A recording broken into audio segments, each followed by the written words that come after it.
Buenos días, amados hermanos, que el Señor les bendiga en esta hora. Vamos a comenzar con la enseñanza del día de hoy, ¿verdad? Viernes 13 de marzo del 2026, ¿verdad? Y hemos terminado el capítulo 11 del libro de Daniel. Nos metemos al capítulo 12. También les recordamos, ¿verdad?, que estamos en la cuenta de YouTube y de Facebook con el nombre de Juan Carlos Muñoz Rodríguez, para que nos se adhieran a nuestro canal, ¿verdad? Y también les recuerdo que hoy es viernes, hoy es el día por la noche, de los eslabones perdidos de la Biblia, ¿verdad? Estamos tocando el tema de la Semana Santa, no porque todavía falta ya estemos en la Semana Santa, sino para adelantar algunos mensajes que podrían ser benéficos principalmente para los ministros, para los pastores, para los sacerdotes, ¿verdad? Entonces, con esa finalidad yo lo hago, esperando que sea de su completo agrado y pues conocimiento también, ¿por qué no contribuir con un granito de arena para el conocimiento que ustedes tienen? Ahora bien, pues vamos a comenzar con el capítulo 12. El capítulo 11 nos llevamos, amados hermanos, aproximadamente 20 días con un solo capítulo. Pero es que el libro de Daniel, el capítulo 11 del libro de Daniel tenía 38 versículos, ¿verdad? Entonces sí, y había que dejarlos bien detalladamente esas enseñanzas, ¿verdad? Porque eran de los, se trataba de algo mucho muy importante, ¿sí? Mucho muy importante. ¿Por qué? Porque se trataba de la presentación del anticristo ante la humanidad, ¿verdad? Entonces había que ponerle mucha atención. Pero bien, vamos a empezar con el capítulo 12, dice. Ya concluimos con el capítulo y con ello terminamos la visión que comenzó en el capítulo 10, o sea, 10 y 11 era uno solo, ¿sí? Y todo ello formaba parte de un solo capítulo, ¿verdad? Todo ello unido. Y era unido, pero esos dos capítulos, el 10 y el 11, vamos hermanos, era como un rompecabezas gigante, ¿sí? Que había que embonar bien las piezas para poderle entender, para poderlo comprender, ¿sí? Sin embargo, el problema que existe es de que algunas personas se meten en esta profecía por aquí y por allá. Por un lado toman lo de un hermano, toman lo de otro, y al rato que cada quien habla bajo su propio criterio y nosotros nos revolvemos. Por eso es que mucha gente no se mete mucho a las profecías del libro de Daniel. Pero les recuerdo que el libro de Daniel es el A, B y C de las profecías proféticas, incluso de las que están en el Apocalipsis. El problema es, sin embargo, necesitamos recordar que se trata de una sola visión y que con respecto a ella, un mensajero celestial identificado como el ángel Gabriel le dijo a Daniel en 10:14: he venido para hacerte saber lo que ha de sucederle a tu pueblo en los últimos días, porque la visión es para esos días. Hay tres detalles importantes que necesitamos observar en este versículo. Vemos que se refería a tu pueblo, o sea, que concernía al pueblo de Daniel, es decir, a la nación de Israel, pero, ojo, después de que la iglesia fuera arrebatada. O sea, te voy a dar a conocer lo que le va a pasar a tu pueblo, pero después de que la iglesia sea arrebatada.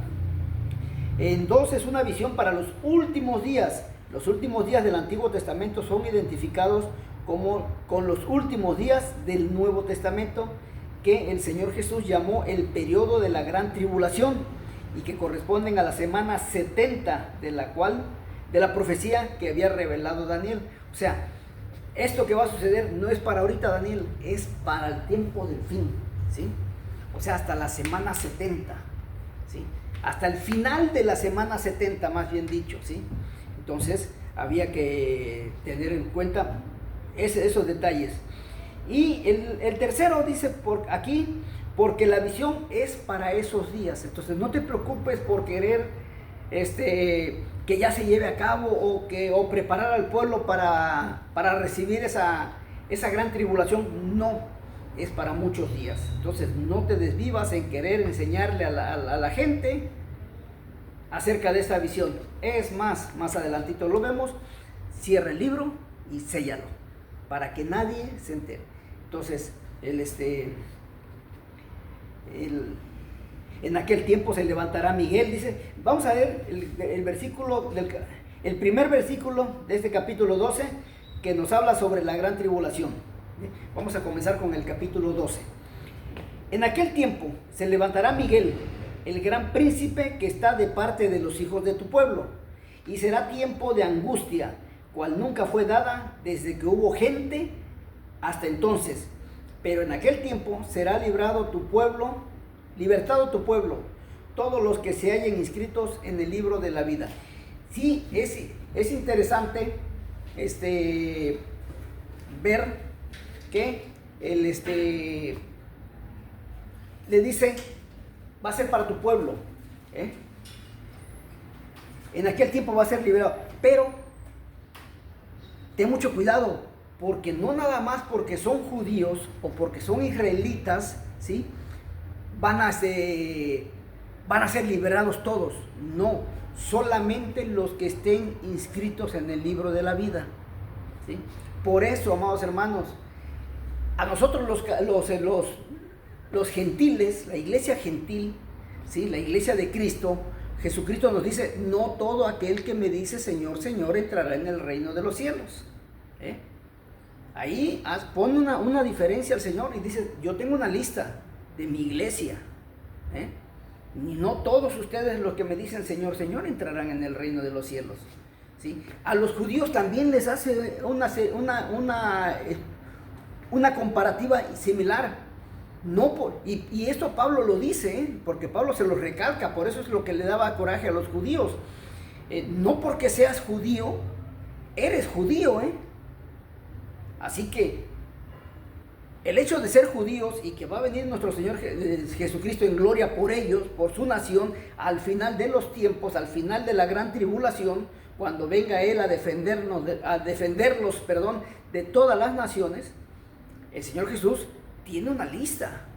No crean que nada más van a decir, pues me llevo a todos los judíos. No, aquellos que se arrepientan sinceramente. ¿Y quiénes son los que se van a arrepentir sinceramente? Los que Dios disponga en su corazón para ellos y se los lleve. Recordemos también que en el libro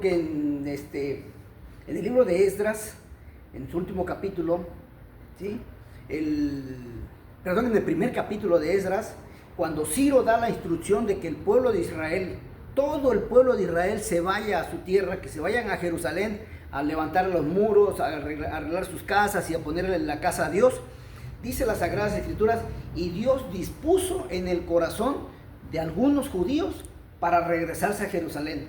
A los que no les dispuso Dios en ponerles el interés de regresar a Jerusalén, no regresaron. No regresaron, no todos los judíos regresaron. Es más, incluso Daniel y Ciro se sorprendieron porque dijeron, oye, pues tanto querían su libertad y ahora que se les da su libertad, no todos se quieren ir. ¿Qué está pasando, Daniel? Entonces Daniel también se sorprendió, dijo, bueno, tanto querían la libertad y ahora que se les da la oportunidad de salir libres, se quieren quedar aquí en la esclavitud. Pues, ¿qué les pasa? Pero también recordemos, ¿sí?, que un poco de tiempo atrás Ezequiel había dicho que cuando Dios le dijo que hiciera el terraplén y que se cortara los cabellos de su barba y que lo dividiera en 3 partes, una tercera parte al fuego, esos iban a morir. Avienta lo otro al aire, esos se iban a ir por todo el mundo.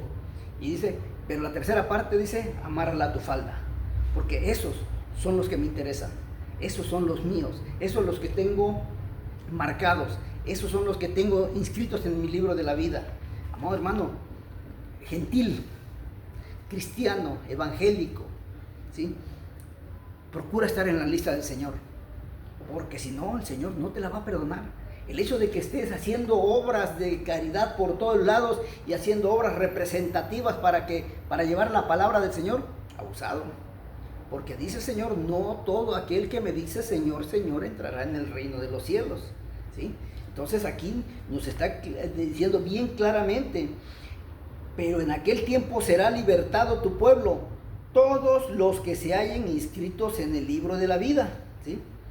Entonces hay que poner mucha atención a esto, sobre todo nosotros, la iglesia, que el próximo suceso más significativo es el arrebatamiento, que es el que tanto esperamos, ¿sí? Ahora leamos el versículo 2 de este capítulo 12 de Daniel, que comienza a hablarnos sobre la resurrección de los santos y pecadores del Antiguo Testamento. Y muchos de los que duermen, dice, en el polvo de la tierra serán despertados, unos para vida eterna y otros para vergüenza y confusión perpetua. Y muchos de los que duermen en el polvo de la tierra serán despertados, unos para vida eterna.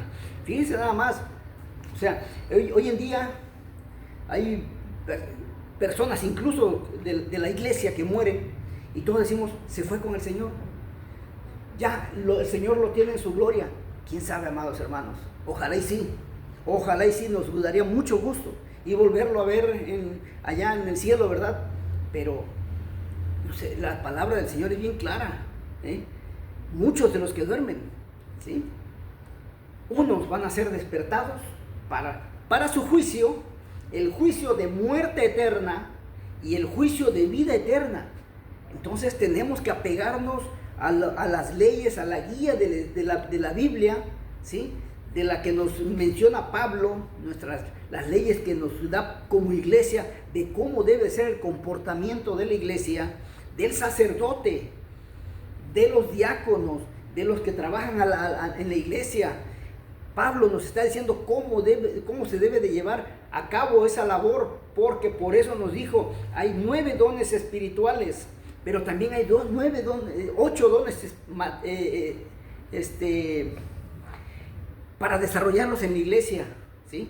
Esos dones que para desarrollar, unos hizo apóstoles, otros profetas, otros ministros o sacerdotes, otros de los que hacen labores en el templo, ¿eh? Entonces esos dones ministeriales, de ministerio, son los que debemos de llevar a cabo. Hay gente que se le hace bien fácil decir, es que yo tengo el ministerio de la música. Perdón, pero la Biblia no nos menciona que hay un ministerio de música, ¿eh? Tengan mucho cuidado con ello. La Biblia no nos lo menciona, ¿eh? Es que yo llevo la palabra de Dios y la llevo por aquí, por allá y todo. La Biblia no nos menciona que hay un ministerio de intercesión. Tampoco nos habla de que la Biblia, de que hay un ministerio de propagación del evangelio. No, es una responsabilidad nuestra, no es un ministerio, ¿sí?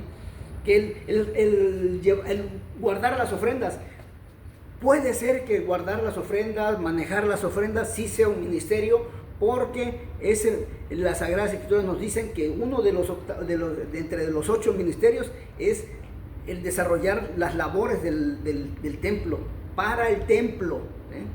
Entonces, eso de que yo toco el shofar porque es mi ministerio, tampoco es un ministerio, ¿eh? ¿Sí?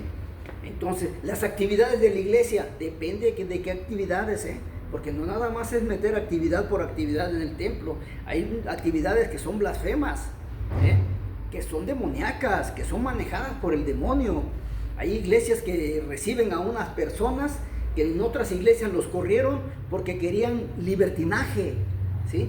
Y allá querían desarrollar ciertas actividades y como no se las permitieron, se vinieron a otra iglesia y acá, como traen un grupo considerable, ¿sí? Nutrido, ¿sí? Y todos ofrendan, todos diezman, todos se gozan y el pastor dice, no, pues yo los acepto. Yo los acepto porque el Señor nunca rechazó a nadie. El Señor sí rechazó a los fariseos, los rechazó, a los saduceos los rechazó, a la gente que no lo quiso estar con Él, los rechazó. Así que no me diga que el Señor abrió las puertas para todos. No, el Señor también fue selectivo. 12 discípulos tuvo, ¿eh? ¿A poco solamente 12 hombres justos había en ese tiempo? ¿Que acaso no había más? Sin embargo, el Señor solamente 12 tuvo, ¿sí? Y hubo otros grupos. Menciona un grupo de 70 gentes que Él los manda primero a predicar, a sanar enfermos, ¿sí? Que no eran del grupo de los 12. Sin embargo, ese grupo de 70 hombres que Jesús manda para que sanen enfermos y saquen demonios, no estaban considerados, ninguno de ellos estaba considerado en el grupo de los 12. Entonces, amados hermanos, hay que tener mucho cuidado con las actividades que estamos llevando dentro de la iglesia, sobre todo en estos momentos tan peligrosos. Satanás es el amo y señor de la música, porque si nos vamos a Génesis, de los hijos de Caín fueron los que crearon la música y los instrumentos musicales. Así que desde ahí podemos poner una rayita a los que dicen que es en mi ministerio musical. No es cierto, porque la música comenzó con los hijos de Caín. Los muertos en Cristo resucitarán primero, dice. En 1 Tesalonicenses 4, versículo 14, y en el versículo 16 más abajo, en ese pasaje dice, los muertos en Cristo resucitarán primero. También nos hace referencia a ellos, Apocalipsis 1:7, he aquí, viene con las nubes. Note usted, amado hermano lector, que dice con las nubes, no en las nubes. Pues estas nubes son todos sus redimidos. O sea, la Sagrada Escritura dice, viene en las nubes, ¿sí? Viene con las nubes, que es la nube de gente. O sea, cuando Cristo venga por su pueblo Israel, dice la Biblia, vendrá con las nubes. Las nubes somos todos nosotros, los redimidos del Señor. No dice en las nubes, porque en las nubes entonces sería lo que tenemos acá arribita, ¿verdad? Entonces, en la primera epístola de Corintios, capítulo 12, versículo 12, también se nos dice, así como el cuerpo es uno y tiene muchos miembros, pero todos los miembros del cuerpo, siendo muchos, son un solo cuerpo, así también Cristo, porque en un solo espíritu fuimos todos bautizados en un cuerpo, tanto judíos como griegos, tanto esclavos como libres, y a todos se nos dio a beber de un mismo espíritu. El Señor Jesucristo le dijo a sus discípulos que ellos, aunque eran miembros de la nación de Israel, ellos también tendrían que ser bautizados en el Espíritu Santo y colocados en el cuerpo de los creyentes, es decir, en la iglesia. En el capítulo 1, versículo 5 del libro de los Hechos de los Apóstoles leemos, porque Juan ciertamente bautizó con agua, pero vosotros seréis bautizados con el Espíritu Santo dentro de no muchos días, que era cuando iba a llegar la fecha, ¿verdad?, del gran Pentecostés, amados hermanos. Entonces, amados hermanos, tenemos que tener mucho cuidado con las actividades que realizamos dentro de nuestras iglesias, dentro de nuestros templos, ¿sí? Porque muchas veces cometemos blasfemias, abominaciones, y como son producto de la algarabía, ¿sí?, pues nos dejamos llevar por la corriente faciosa y cometemos actos que no debían de ser. Hay actividades vergonzosas, ustedes ya las conocen, pero si en tu iglesia hay una persona que le gusta hacer ese tipo de actividades, deséchala, dice el Señor, deséchala, hazle a un lado. Primero habla con él, y si no quiere hacer caso, llama a otro, y no quiere hacer caso la congregación, y si no, ¿qué dice Pablo? Córranlo de la iglesia. No nos va a perjudicar en la salvación, nos va a perjudicar en la santificación por querer hacer las cosas que Él quiere llevar a cabo. Amados hermanos, mañana continuamos con el tercer versículo de este capítulo 12. Que Dios los bendiga. Soy Juan Carlos Muñoz.